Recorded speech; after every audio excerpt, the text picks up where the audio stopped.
Bismillah ar-Rahman ar-Rahim. Assalamu alaikum and welcome back to another episode of Muslims Uncensored with me, Robert Carter, and of course, a man you may have spotted on the streets, rabble-rousing somewhere in the UK in recent years, Roshan Saleh. That's of course a joke. Don't call the police. He's an honest, everyday journalist, so don't worry about that. We have, of course, been doing That's a your lot this week. weirdest intro yet. Like, no one knows what you're going on I know. about. Anyway, I normally think of something good, but I thought I've been caught out today. But let's talk about what we've been doing, because obviously you like to get me working on the weekends. You like to work me on a weekend, and this weekend we went to something which was quite interesting. It was the oh yeah, Global Peace and Unity yes, yes. Festival, which is Islam Channel-backed initiative, bringing together Muslim organisations and initiatives from across the country, and it was complete with nasheed artists, and it had a lot of international speakers. So it was quite the shindig. And we also had our own little stall there. I Yeah, was quite happy to be there. Just tell me what you think of the event, Roshan, because yeah. obviously Oh, fine. three Yeah. days. I mean, global peace and unity. First of all, that's quite a high goal, isn't it? Global peace and unity. I'm not sure if we In the quite achieve. Muslim world right now. I'm not sure if we quite achieved that, but in one weekend. Yeah, alhamdulillah, it was actually a really good event. It was the first time we'd done an event like this.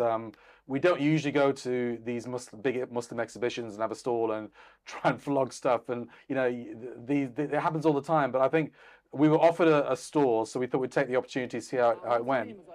And alhamdulillah, I think we had the busiest stall, or definitely one of the busiest stalls. Yeah, that's true. And obviously, our stall was tiny, and it was at the back, hard to find, next to the fun fair, which was very loud.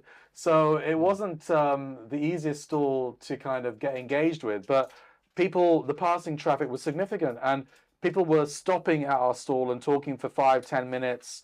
Obviously, a lot of people thought they knew us because they'd seen us on the telly.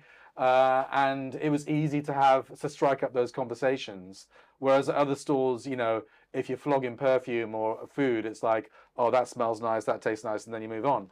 So alhamdulillah, we met a lot of people, chatted to a lot of people. We got a lot of newsletter sign-ups. We sold quite a few hoodies, although I gave quite a few away as well for free, which I shouldn't have done. I was like, all right, you got a nice face, yeah, have a hoodie for free. And so I got told off for doing that. And but alhamdulillah, it was really, really good engagement. What did you think, Robert? Yeah, I enjoyed it. I mean, I must admit, one of the things I like about the work we do actually is meeting ordinary people from our community. Ordinary people. You're a special person. Everyone else is ordinary. Well, no, I'm ordinary like them. I mean, the thing is, with these types of events, sometimes we end up mixing and mingling with the other big personalities, like us. It gets every time we get the other big personality. It's hard not to be arrogant, isn't it? Like, every word that comes in your mouth is pure arrogance, but yeah. Insulting to everyone. But no, that's the thing. I actually prefer to mix and mingle with the common folk. You like to kind of go down. Yeah, absolutely. Yeah, meet the paupers for every once in a while. No. But honestly, that's what I'm in this industry for. I like to help the community and to be part of the community and engage with the community. And this was an opportunity to do that in a unique way, which we don't always get at Five Pillars. We read comments on YouTube, but it's not quite the same as actually getting a chance. I disagree to a certain extent because you and me, and especially you now, you're out and about all the time. Because I guess you're our main reporter now. I still keep my hand in with the reporting, apart from doing a lot of the management. But we are out and about all the time. So yes. we are meeting people. Yes, I that's think true. Dilly's the one that is in the studio most, or online the most. Yeah, it's true. I just we find actually get out a lot, don't we? because we're always on the go and we're very, we've got so much work to do. I just don't get a chance to actually sit and speak to people. Yes. In that way, we were having lengthy conversations. Yeah, that's and true. People were giving us feedback, and it was just really, really good. I really enjoyed it. It was very motivating, wasn't it? Because you see people appreciating your work. And even the negative stuff that we got, which was very little, but it was constructive, right? And yeah. And we also got a chance to be in a Muslim environment. That's something we appreciated. You could see that from our coverage. We were really keen to be in a celebration kind of Muslim only room. We lost pushing our Islam voices in as Britain. well. At the end of each day, I think we lost our voices because we've been talking so much. But yeah, it was a massive celebration of Islam, and we had a bit of fun, didn't we, with the walk and talk and. I was trying to get T.Robinson to watch the video, but I don't think he has. This was a great bit. Let's play out this clip of you. Yeah, absolutely. So this was Roshan doing a walk and talk, trying his best to promote Islam and also Muslim business. So let's play it out now. this was one to remember. I get like the London Beard Company. I mean, that is just fantastic, isn't it? I mean, Assalamu brother, I love your beard. Yeah, it's. I mean, I don't trust people without beards personally. I think people without beards, they look very effeminate, don't they? They look like women. A man should have a beard. I mean, my beard should be a lot bigger. Unfortunately, I get like this is my excuse anyway. When I grow my beard long, I get really itchy and like spots and stuff like that. So that's why I don't grow my beard long, for medical reasons. Remember Ertugrul? And the way they were mocking other people was to say, oh, look at that no beard over there, look at that no beard. Traditionally in Islamic countries, if you didn't have a beard, you were considered to be like an effeminate woman type of man, you know, a girly man, oh, girly, you know. So unfortunately, lots of Muslims now, they shave, don't they, completely? And you see them shaving every day, like, you know, skin like a baby's bottom, and it just looks so, you know the word I want to use, don't you? Do you know that, remember that flag? That flag with the different colors on it? That's the word I want to use. But obviously, because I'm in a multicultural society and I'm a tolerant person, I won't be using that terminology. So that was a glimpse of your coverage of the event. Yeah, good work, Roshan. Yeah, really good. I want to talk about before we maybe move on to another topic. I think we've been a bit too positive, haven't we? And we're not known for that. Okay. So I want to get the negative bit out. Look, all right. Look, this was the best bit.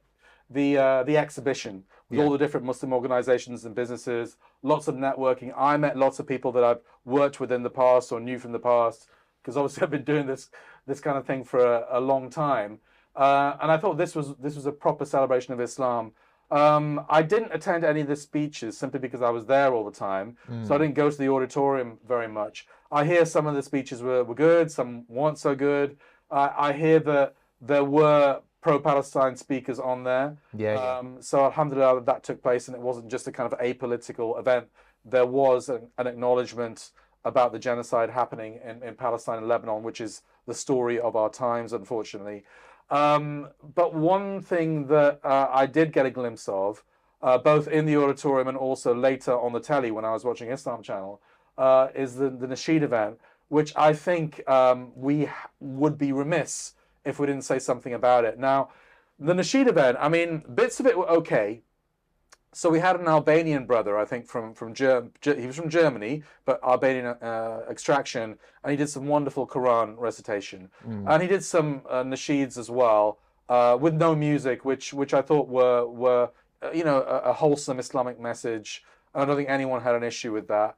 Then you had other quite famous nasheed artists like Masoud Curtis from Macedonia, and again he did play out some music, and I know a lot of brothers and sisters will consider all music to be haram.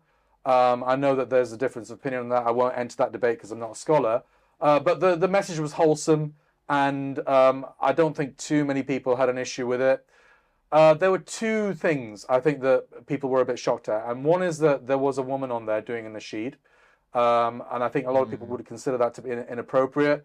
Islamically, I'm not sure whether that is even allowed or not. Others can inform me, but I think there's a lot of people feeling very uncomfortable about a woman doing a nasheed. With men in the audience. With men in the audience, etc. Lots of men in the audience. And the second thing, which was even worse, was, I won't name the name, but I think everyone knows who I'm talking about.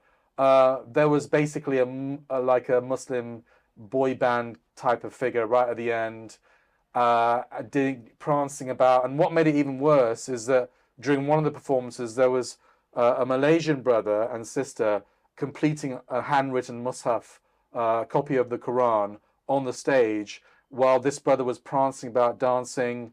The teenage girls were going wild, rushing up to the stage, screaming. Wow. It's like a giving them his phones. He was taking the phones, filming himself, dancing and singing. And it just seemed like a corruption of Islam, quite frankly, like a westernization of Islam. It felt like, you know, it was inappropriate, and they shouldn't, especially when a time when, I mean, a lot of people think that we shouldn't even be celebrating at all when Gaza is happening, when Lebanon is happening. But to have that extreme westernization of Islam. And, you know, I would say leading our sisters astray. I thought it was deeply inappropriate. I felt like, you know, at that point it was like, let's walk out. I felt quite angry, to be honest. I just don't think it's appropriate in any way. I don't see how it's defensible in any way. And I don't want to use the word haram because I'm not a scholar. But for me, as a lay Muslim, it felt like it was borderline haram. Yes, I see why you would have felt uncomfortable there. Yeah, I didn't see any of that. I wasn't exposed to it, so I have no idea what it was like, to be honest with you. But just from your description, I probably would have been uncomfortable myself. Yeah. Just in that situation. You know, like you said, the Gaza thing, as well as on a religious basis as well. I mean, luckily for me, I've never found music to be my thing anyway, even in my non-Muslim days. So luckily it wasn't something I'd sort of like cleanse myself of after my shahada or anything. But yeah, it's a big debate, isn't it? I think Muslims get really animated about this topic of nasheeds and music versus, like, there's all sorts of rules, but I just haven't been engaged in that world. So I just think Islam is a powerful message that is, and let's not go down the route of the Christians, whereby, you know, they feel as though they've got a weak product. Therefore, they have to package it in a way which is accessible to people that aren't on the straight path, quite frankly, you know? Yeah. Or you know, whereas we don't need to do that because our product is so strong in itself and intrinsically powerful. We don't need to repackage Islam in a westernized format to sell it to the masses, you know, and if we do that, then we are opening the door to fitna, quite frankly, and going down the route of the Christians that have lost their religion and secularized their religion. Let's not open those doors. Yeah, absolutely. Well, we don't need to compromise. The message is clear, and if frankly, if people don't like the message in the pristine format it is, then they don't have to follow it. You know, in the Quran, it reminds us, and it reminds the Prophet sallallahu alaihi wasallam, his only duty is to deliver the message. You know, that's all duty. If people want to reject the message, then that is their choice. Lakum dinukum waliya din. You know, simple as that. Yeah, no, absolutely. I totally get where you're coming from. There is one product, however, I want you to review before we finish. I managed to get something from the exhibit. It's Camelicious Long Life Camel Milk, All right, okay. ladies and gentlemen. I don't think I've ever had camel milk. I have never tried it, and I'm someone who, we both frequent the Arab world, don't we? So we should have tried it by now, probably. Let's try it now. We're going to love this. Muslims drinking camel milk. It's milk, by the way. All those stereotypes. There's nothing else. I know that there are other things drunk in the Arab world from a camel, but it's milk on this occasion. I think that might be India. That's happening. There's all sorts of things going around. Let's not talk about it now because I don't know where it's going to go. But this is milk. Okay, this is milk. Nothing else. So I'm going to let you try it first, Roshan, because I'd be very interested to see what you. I'm a milk guy. Yeah. I'm a milky guy. I don't know what else to call it. So I drink a lot of milk. All right, go on in, Roshan. Bismillah. Okay. So this is ordinary. A generous amount there from Robert. Yeah. So this is ordinary camel milk. I've actually drunk it already, so I'm more interested in your review. Oh, wow. It's creamy. It's got a zing to it. What is that, a zing? Try not to make it a weird review. I'm drinking this. I'm just thinking of a camel's face. It's weird, isn't it? You know, it's like when you drink this pasteurized milk that you get from supermarkets. Oh, that's the good stuff. It doesn't feel very filling. This feels like if I drank a whole of it, that's like a meal, you know? So that's camel milk as it is. They oh, good, you like it? Yeah, well, I like it, yeah. They come in flavors. So camelicious.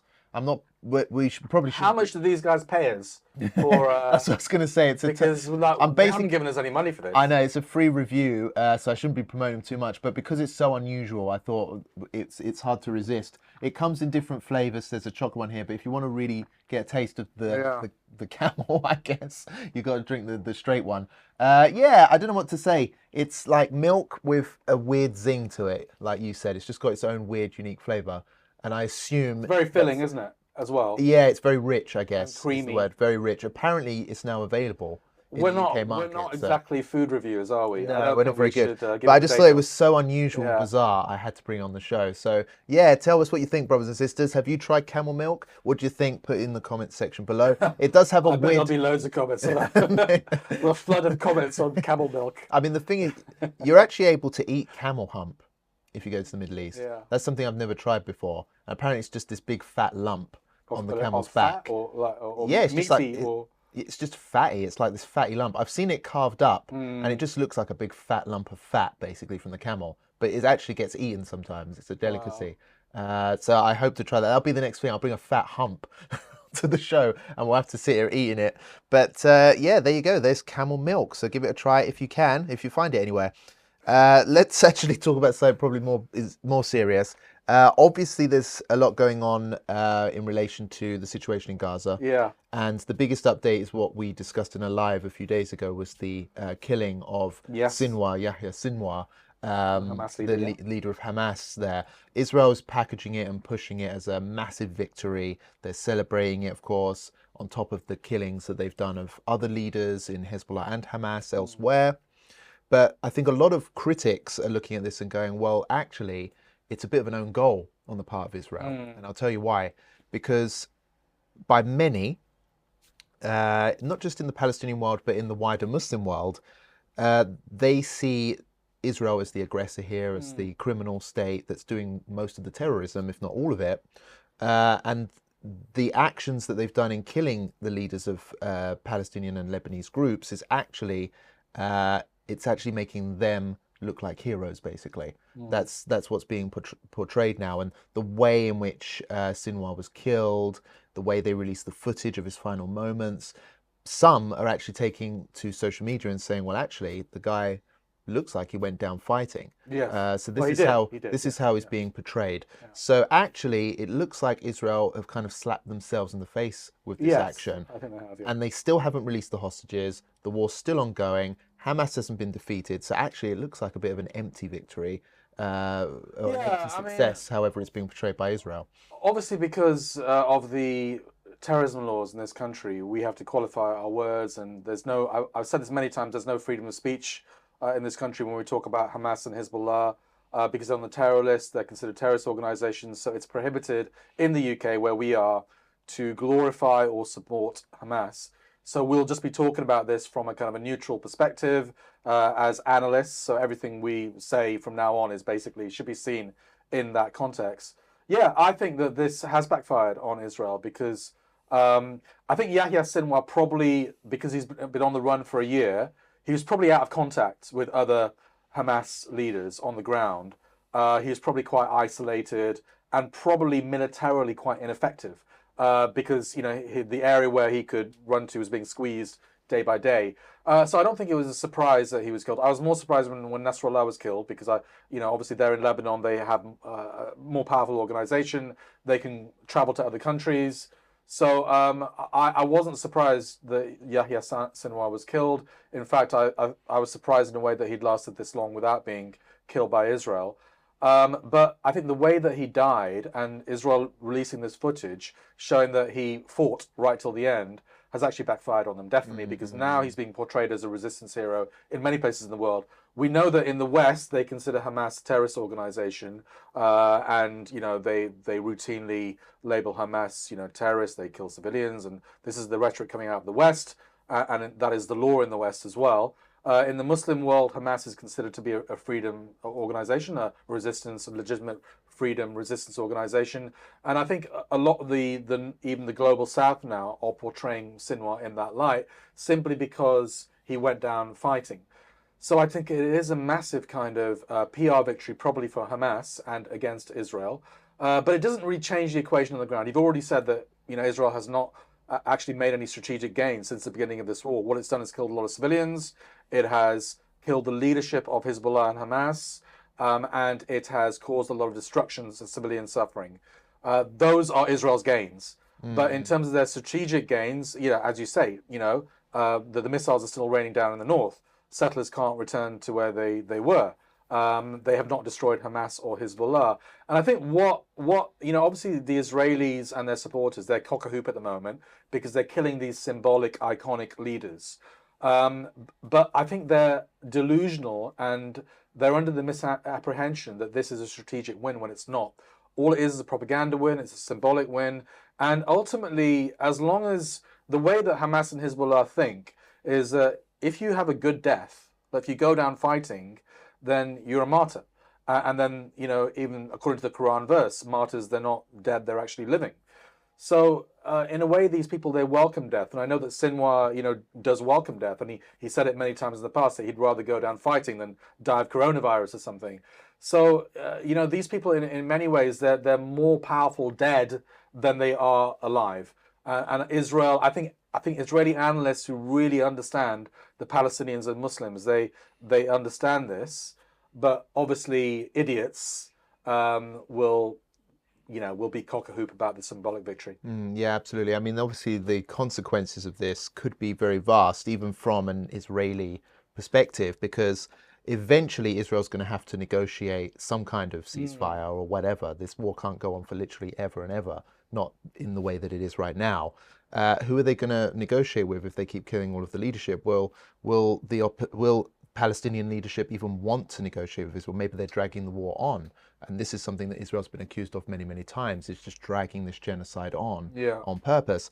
And also, I think it destroys their own narrative as well, because they're claiming that the reason they're massacring loads of civilians is to get to the terrorists, right? That's what they argue. Seeing as they are taking out the leadership, what is the point in them still massacring civilians then, if they're still insisting, well, we've got to go after it? I mean, it can't be to save the hostages, because we know that Israel is killing its own hostages from its actions. So again, it just makes them and their position, their claim to a moral argument, just even weaker, because they have taken out senior leadership, but they're still massacring civilians. They're even destroying their own BS narrative. I mean, we know all their narrative is BS, but even they're undermining themselves. Do you know what I mean? So that's just how stupid they are, delusional. They're just trying to turn the civilian population against Hamas and Hezbollah. But I think it's having the opposite effect. I mean, you put yourself in their position. If you'd lost a family member, then you've got nothing to live for anyway. If you lost a child, especially, your life is effectively over. So are you going to surrender and in the hope of getting a few concessions and being able to accumulate some wealth? No, you're going to turn into a resistance fighter. That's what's going to happen. And that's what Israel doesn't realize, that the Palestinians and their supporters, are in this for the long term. They don't expect to win short-term victories. They don't expect to liberate Masjid al-Aqsa tomorrow. This is a 100-year war, a 200-year or a 1,000-year war if necessary. And I think the Israelis need to realize that they are never going to live in peace if they massacre their neighbors, because their neighbors will keep coming back again and again and again until they win. Yeah, that's the problem with occupation, illegal, illegitimate occupation, is that you can't expect to live peacefully while you're occupying someone else's land. Normally, peace is only restored when the occupation finally comes to an end. And of course, I think most of the people on this planet are hoping that the occupation of Palestine will come to an end. Palestinians are viewed as heroes all around the world now, and their sacrifice is incredible. It's absolutely what they have sacrificed for their just cause is absolutely incredible. The whole world sees them as heroes, apart from the evil part of the world, which is a minority, but a very powerful minority, which has, unfortunately, a monopoly on weapons, on guns, on media, etc., etc. Yeah, absolutely. There is another major event that's going to happen this weekend. There's another far-right demonstration planned for London, something which we've dealt with and reported on in the past. But this is another T.Robinson led initiative. The difference now is that he has returned to the UK after a spell traveling around Europe, being elusive, whatever. Spain mainly. Yeah, all that type of stuff. And he has returned after the far-right riots, which spread across the country, occurred. Yeah. And the state has cracked down on people who have participated or incited or done something in those riots, taken a hardline stance against it. Now, many were suspecting that T.Robinson, after all of his social media posts and all of his hateful messaging, would be potentially arrested upon arrival if he dared to return to the UK.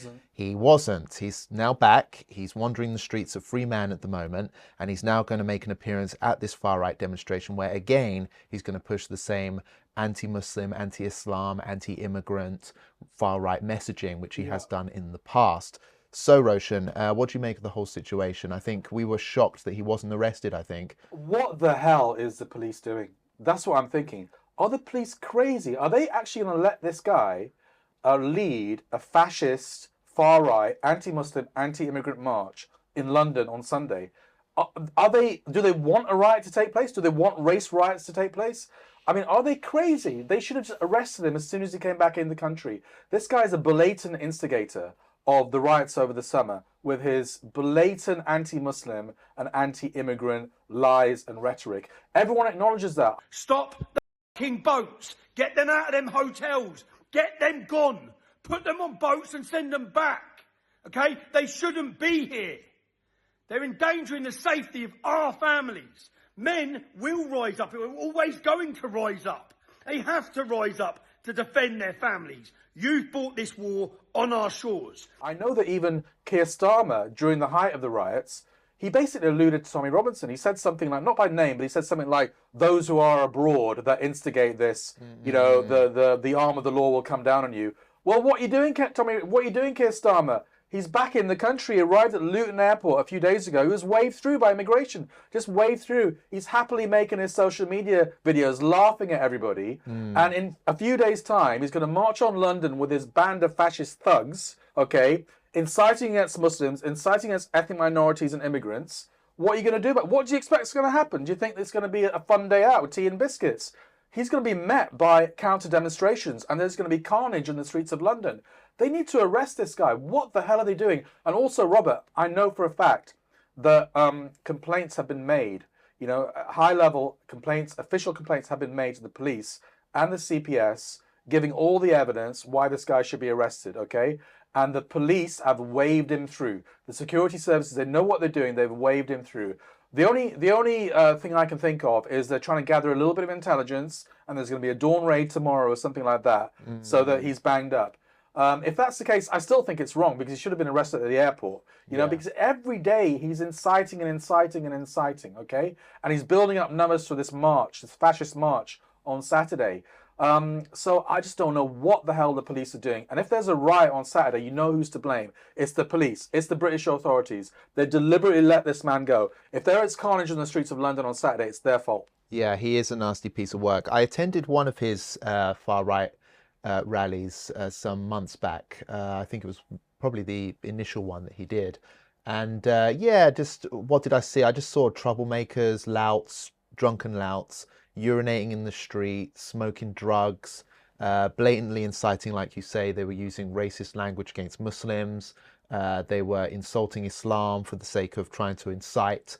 And yeah, there was even a few scuffles that took place as well. So these are not safe marches. You know, they talk about hate marches in this country, and you had government ministers, the police trying to crack down on so-called hate marches, referring to the Palestine marches, which were by and large peaceful and had a collection of people of all backgrounds, all religions attending. The example of a non-hate march, if anything, but these rallies, they're being allowed, and I have no idea why, especially under the circumstances when we literally saw huge parts of the country descending into violent hate mobs, pogroms, with people hunting down black and brown faces to try and teach them a lesson through physical violence, burned down hotels. There were streets, Muslim majority streets, which were vandalized by gangs of white people roaming around throwing bricks through people's windows. These were race riots, you know, and this is exactly what the far right claims that they're warning about. They're claiming that foreigners will come here and start race riots. Well, actually what we saw, race riots did happen in the UK, and it wasn't black and brown people that were starting it. It was actually people of T.Robinson's complexion, his type, that were actually going around and doing these violent acts. So, you know, it just boggles the mind really that, as you say, he's been allowed to return in this way. So we'll have to wait and see how it goes. But I'm not someone who likes conspiracy theories, but the only conclusion that I can come to by not arresting him and allowing this march to take place, I don't think they should even allow the march to take place, with or without T.Robinson. I just think it's too provocative and too sensitive, and it's guaranteed to end in violence, basically. I can only assume that the police and the authorities want a race riot to take place. Maybe the police want to boost their budgets because they know that this kind of stuff happens. It'll be like, oh, we need to crack down on it, boost our budgets. something cynical is going on. Something cynical and sinister is happening in this country. And let's see what happens on Saturday. I'm not hopeful. There's something weird going on because obviously he represents a segment of the far right which is staunchly pro-Israel as well. He's a defender of Israel. He's been exposed for having links to Zionist groups even and that type of thing. So I wonder if that's got something to do with it, to be honest. What a coincidence. The guy who incites but happens to be a loyal supporter of Israel and Zionism somehow is kind of getting a little bit of leeway here. I don't know. I mean, you talk about conspiracy theory. There's a good one for you. So yeah, tell us what you think about that theory in the comment section below. Let's go to another talk. Something else deeply concerning happening. Journalists being detained, pro-Palestine journalists being arrested or having their homes raided or having their devices seized. This is something that's become commonplace now in the UK, a fair, free, democratic UK that we apparently live in. You can be arrested or have your devices seized or your home raided at early hours of the morning if you're a journalist who speaks up about Palestine. That's exactly what happened to Asa Winstanley, a journalist at the Electronic Intifada. He had his, just to clarify, he wasn't arrested. This is what he claimed afterwards. His home was raided and he had his devices seized. He wasn't arrested, however, but police did clarify to him, apparently, according to Asa Winstanley, that the reason they had raided his home and taken devices was because of social media posts, whatever that means. So literally for tweeting or retweeting or sharing an opinion about Palestine that the state doesn't like or that Tel Aviv doesn't appreciate, you might have counter-terror police smashing your door in the early hours of the morning, terrorize your family and scare the living heck out of you and seize your devices, if not full on arrest you. So this is the UK that we live in right now. What do you make of it, Roshan? Well, Asa is one of the most outstanding pro-Palestine journalists of our time, probably. And I encourage you, if you don't already know him, he's quite famous on social media, but, you know, check out Asa Winstanley, the Electronic Intifada. Some of his articles are outstanding. Really well researched, and I think he released just last week, after October the 7th, an article detailing how Israel killed many of its own people on that day through their Hannibal directive. Just check out the article, brothers and sisters. It's there online. So yeah, obviously what is happening now is that the irony is that there are British citizens who are going to Israel, fighting in the IDF, taking part in a genocidal war, a high probability that these British citizens have committed war crimes in Gaza, perhaps in Lebanon as well, and they're flying back in the UK and they can boast about what they've been doing and no one touches them. Whereas Palestinians, pro-Palestinian journalists, are being arrested and raided for simply expressing an opinion. It is pathetic and it is absolutely outrageous that this is happening in the so-called beacon of democracy, beacon of free speech. It's absolutely outrageous. And I repeat once again, the terror laws need to be looked at. There are groups on the terror list that should not be there because it was a political decision. It was a political decision by the Tory government in cahoots with their Zionist mates, probably waiting for this day when Israel committed genocide, and they'll be able to legitimately crack down on freedom of speech and use the terror laws as a weapon. Now, there is obviously a prohibition on glorifying and supporting certain groups. And many people might think these groups are terrorist groups, okay?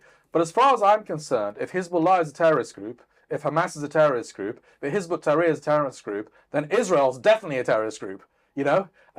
Just count the body bags. Just count the amount of buildings that have been destroyed. So the terror laws and the terrorists in particular, it needs to be looked at again because it's not fit for purpose. It is political. It is purely political. And groups on that list need to be looked at again through lawyers, etc. It needs to go through the courts. And this process needs to happen because it is an outrageous infringement on freedom of speech. And freedom of speech is very important in this country. We realize that as well. That's why we don't always call for bans on people, you know, because we know that one ban on someone will lead to a ban on us as well. And we're living in a secular country, so we have to tolerate a certain level of things that we don't like, apart from when it reaches the point of violence. That's the red line.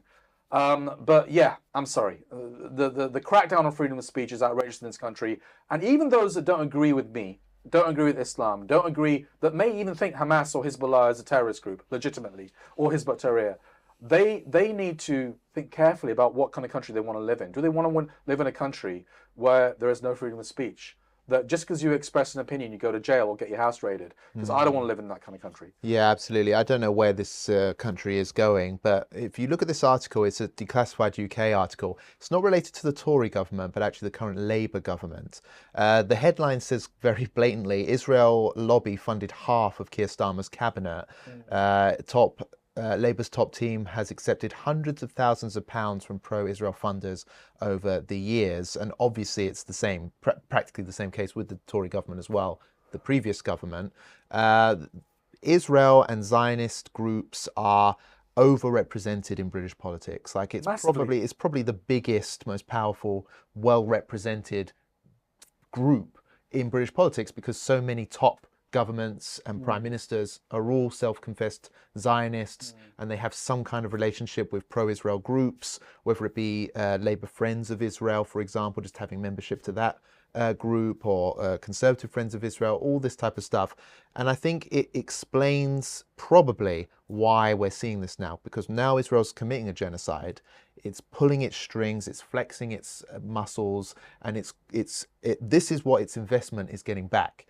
Surely, is it's getting back the loyalty of people here in this country, including in the political sphere. And that's deeply disturbing because at the end of the day, whether you're Muslim or whatever, if you're a British citizen, you should surely have the right to speak. Yeah. You should have the right to speak and think. Do you know what I mean? And as you say, we have a government in this country which is sending police to people's houses because they say something about another country and a conflict happening somewhere else in the world. I mean, that is horrific. That is like police state, dictatorship level. I mean, what else can you describe it? I'm sure that there are more freedoms for people in countries like Iran, for example, to talk about issues than it is here. But they would say Iran's certainly about dictatorship. Certainly about other countries, yeah. Certainly. I just don't know where this is going. But this is all can't be discussed. If you do, you're an anti-Semite. So, you know, it doesn't get on the mainstream. But this is the real issue, I think. As I say, just like Israel, you know, since the last war they had with Hezbollah, for example, they've put a lot of work into things like fighting the next war, you know, intelligence and stuff like that, intelligence gathering. They've put incredible efforts using their proxies in the UK and the US as well to basically co-opt the political establishment here so that they can change laws, because they knew that Israel is going to have a confrontation with the Palestinians and those that support Palestinians at some later date. And when that happened, and when Israel started massacring children, they wanted to be sure that there would be political cover for them when that happened, and also that there would be a crackdown on freedom of speech so that the pro-Palestinians couldn't dominate the narrative, especially on mainstream media. And that's what's happened. Absolutely. Now, obviously, the US presidential election is very close. And I think American Muslims, it turns out, could be kingmakers in this election. It's quite a tight contest, particularly between Kamala Harris and Donald Trump, the two favourites, well, the two main candidates to win, excuse me. But also there's Jill Stein. Muslims and a lot of lefties are jumping on Jill Stein, which is a third option. She's the Green candidate for the presidency. So yeah, there's a new dynamic here that's at play, and I think people are trying to figure out who's going to win this. Sure. But the key states which could swing it, some of which, like Michigan, are Muslim heavy. And now it looks like Muslims have positioned themselves to be kingmakers. So you tell me what you think, Roshan. I'm going to go through a few comments here. I know you've asked our viewers on Twitter what they think. Just tell us, what do you think about the results? So we put this poll up about an hour ago, and people said, the question is, who should American Muslims vote for? Rizwan is saying Jill Stein, the Green Party candidate. Leader Squad says the foreign policy of both parties is the same, so what's the point of voting? The Green Party, Tawfiq says the choices are funny shaitan, cunning shaitan, or abstain, etc., etc. So yeah, it is an interesting election because it's so close that it's going to come down to a few swing states, as you say, like Michigan. So really, Muslims could decide this election, and I think even the mainstream media is beginning to say that. not just Muslims. Obviously, Muslims trying to big themselves up a bit, and they're also, oh, we're the kingmakers and this and that. But actually, the mainstream media are talking about it as well. The Arab Americans, Arab Muslims, American Muslims in general could literally swing this result. So the choices are between Donald Trump and Kamala Harris in terms of who's going to win. Only one of those two candidates can win. I personally think Donald Trump will win, but I'm not sure because it is literally on a knife edge. So it could go either way. But yeah, I was watching a podcast with Imam Tom Fashin. I think I'm pronouncing his name correctly, on the Thinking Muslim podcast.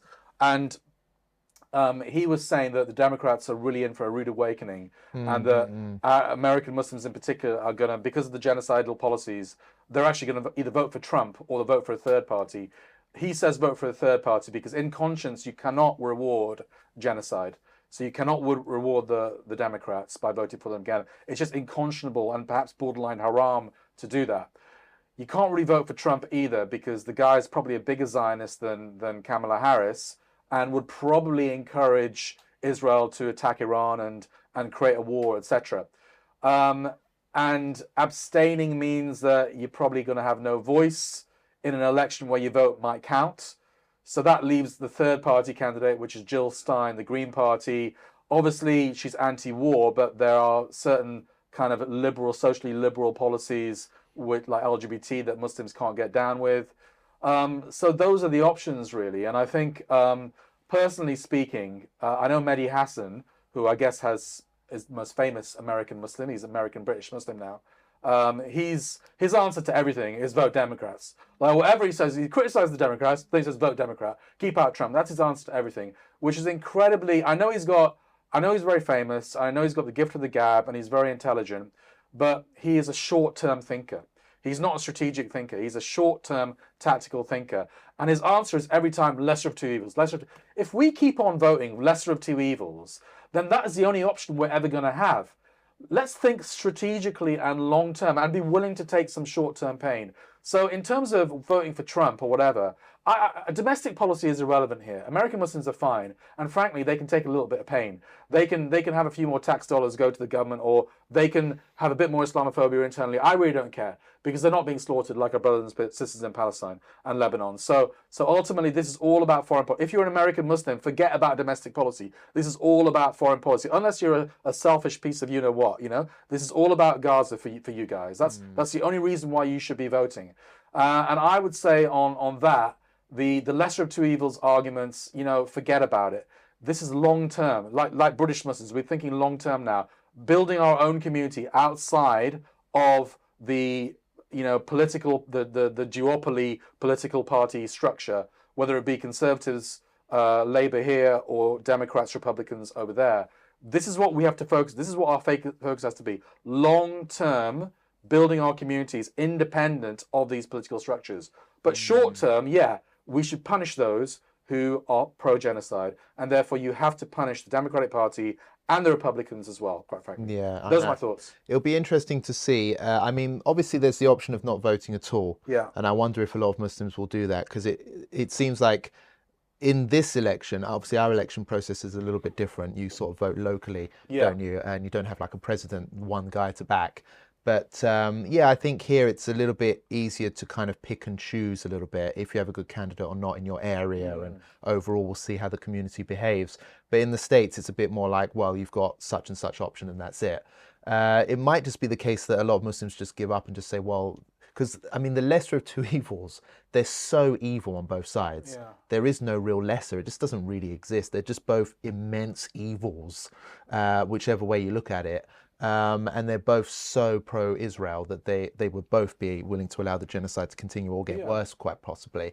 So there's literally no solution. So it'd be interesting. I think obviously Jill Stein, how well she could do would be interesting to see. She won't win, but she is a loser candidate, isn't she? Yes. She's like Greens in general. They're just a bunch of losers ultimately. So I think a lot of Muslims might just not bother at all. They might boycott. I think in itself that is a message. I know people don't like to admit it, but not voting. You have to remember these are non-Muslim countries. It's even disputed if Muslims should be voting in these countries. I know there's a difference of opinion. Yeah. I'm not taking either side, by the way, but I understand actually where Muslims come from when they say Don't vote. just don't vote, because I mean, what difference does it actually make? I mean, what difference has the Muslim vote made here? Not a ton, you know, and I get that. And I always like to platform that side. There is an option of doing nothing. I think not if voting. you're gonna, I mean, in all the polls that we've done on 5 pillars, the majority is saying either don't vote or vote for a third-party candidate. I think they are both two legitimate positions. Yeah. The problem with don't vote is that in normal circumstances, when Muslims have no real power, I think that would be probably the best position to take. But in this election, when they could literally punish a party which has been complicit in genocide and send out a very powerful message, Yeah, sure. I think probably I'm veering towards they should vote. Yes, that makes sense. I must admit, I did enjoy watching Muslims flex their political muscles here in this country. Yeah. And again, I think it sent, although we may not have, say, like won or liberated Palestine by doing it, it did send a right message to the establishment. Oh yeah. Like, okay, we're growing in power. Yeah. And we are willing to use that power for the greater good. Yeah. Watch out. And I mean that in a legal, political way. I know it'll be construed to make it sound like we're all a bunch of extremists, but no, like just like anyone else who uses their political muscles to get their agenda forward. Now we're in a position where Muslims are slowly evolving, we're growing, and we're building our community, and hopefully maybe one day in the future we'll actually have the ability to try and morally reform the West, because obviously the West is very immoral. So I just thought it was fun to watch, and let's see how. So let's see. I mean, obviously, brothers and sisters, on November the 4th, we're probably going to have a live. Robert might be in America. We haven't completely taken a final decision on that, but Robert might be going out there himself, inshallah. But even if he doesn't, we'll definitely have some kind of live coverage overnight. And our live coverage is the best, and there certainly isn't going to be any American Muslims doing it, or not to the standard that we do it. And as far as we know. So even Muslims in America, if you're watching this, tune in on November the 4th and see the Brits take apart your election, because you ain't good enough to do it yourself. Yeah, a bit of election interference or whatever. Tell you what to do. Yeah, Well, foreign election interference from London. But yeah, there's only one more topic I thought we should touch on just very briefly. Liam Payne, One Direction singer and celebrity who has died recently. He fell to his death from a hotel room in Argentina, I believe it was. Not any particular link to Islam, this story at all, so obviously we don't have to go into great depth, but everyone's been talking about it for days. And I'll be honest with you, Roshan, whenever I see a story like this come up, and they come up regularly, celebrities depressed or on drugs or killing themselves, it happens, you know, it's part of, it's like an occupational hazard for these celebrities. It just makes me think, like, what a shame if Liam Payne actually had access to Islam. Maybe he'd still be alive, to be honest with you. And I'm not trying to insult or mock the dead or anything like that. I genuinely believe that. Yeah. Because I know from my own experience, finding Islam and embracing Islam has helped to make me literally a happier, better, more well-rounded human being. And I literally believe that it saves souls. Islam saves your soul, do you know what I mean? And dawah is so important for that reason. So when I see these celebrities, because they are the embodiment of Western culture and society, aren't they? You know, they are what it's all about. Capitalism, getting rich, getting famous, being a name that everyone knows and loves, and having women chase after you and all this type of stuff, and living a life of luxury and penthouses and cars and sex, everything. drugs and rock and roll. All of that stuff, that is what the West is all about. You know, that's the American dream, you know, get rich, famous, and go down living that life or whatever.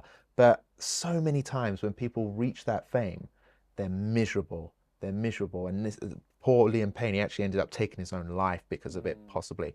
I haven't checked the story too much. So he was high on drugs. Very high on drugs. And he fell off his balcony or jumped. Yeah. There's all sorts of crazy stories going around. I won't delve into it because I don't know what's right and wrong. I'm not that up to clue with it. But just in general, this concept of, okay, like there was statistics released several years back. It polled minorities in this country. And what it found was that Muslims, although it's one of the most impoverished communities in this country, it's actually one of the happiest. All right. And I know for a fact that it's because we're content with life, because we know what the dunya is all about.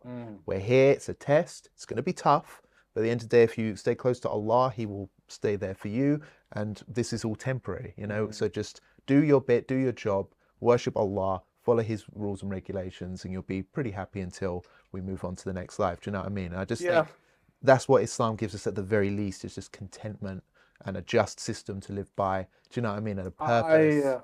I mean, whether you're a celebrity or not, I think Islam will save your life. As simple as that, you know. And everyone should be exposed to it.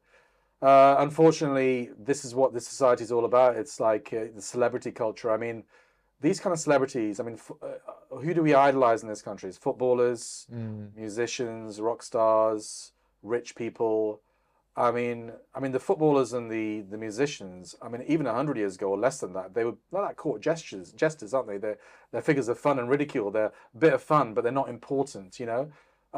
But now we've elevated to this position where, you know, they're multimillionaires and they have everything that they want. But yeah, they're miserable, they lead short lives. And that's why, kind of turning full circle to what we talked about at the start, you know, this is what concerns me if we're copying them.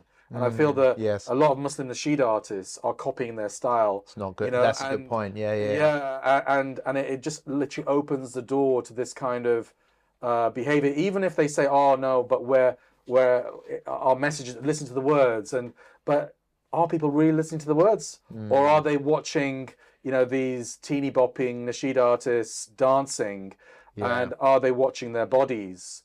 Are they, you know, watching what they look like? Are they really listening to the words? And I think if you strip, you know, nasheeds of all this kind of dancing around, prancing around, this overacting, and people can just focus on the words alone, even without seeing a face, then that is properly listening to the words. Well, Roshan, there is a really good initiative out there for any non-Muslims who are interested in Islam. If you go to onereason.org, it's linked to IERA, which is a fantastic dawah organization, as you know. We know their work very, very well here. It's a great way to kind of, you know, take the first steps towards learning about Islam and understanding what it's all about. Because as you know, there's loads of lies and misinformation out there about Islam. So yeah, any celebrities that are watching this, you should also do that as well. I mean, they're all miserable, Roshan. I mean, just look at Justin Bieber and the rest of them. These are people that are craving Islam. I honestly don't follow them. I know you do. Don't you like to be, Roshan? Honestly, I couldn't give a... You love Justin Bieber, I couldn't give two hoots about celebrities. I look down on celebrities and I pity them, quite frankly. Because I know, I mean, all right, you can be jealous of their money and their big houses and whatever, but yeah, I mean, it's not worth it. But I mean, it's temporary, as you say, it's temporary. If you're a Muslim, we believe this dunya is a test and a fitna, and probably not the place where you're supposed to be ecstatically happy. You know, that only comes in the afterlife.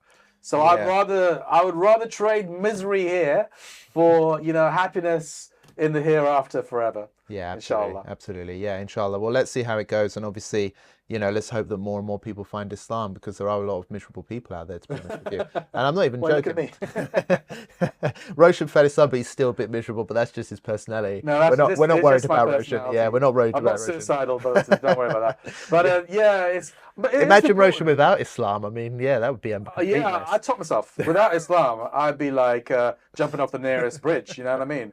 Because what would be worth it? No, but you think about it, actually. I mean, was it Nietzsche that said... Friedrich Nietzsche, he said that if God didn't exist, everything would be possible. Or was that Dostoevsky? I'm not sure. One of the two. And yeah, it's true, isn't it? Without God, it's all meaningless, isn't it? Really, it's like, what's the point?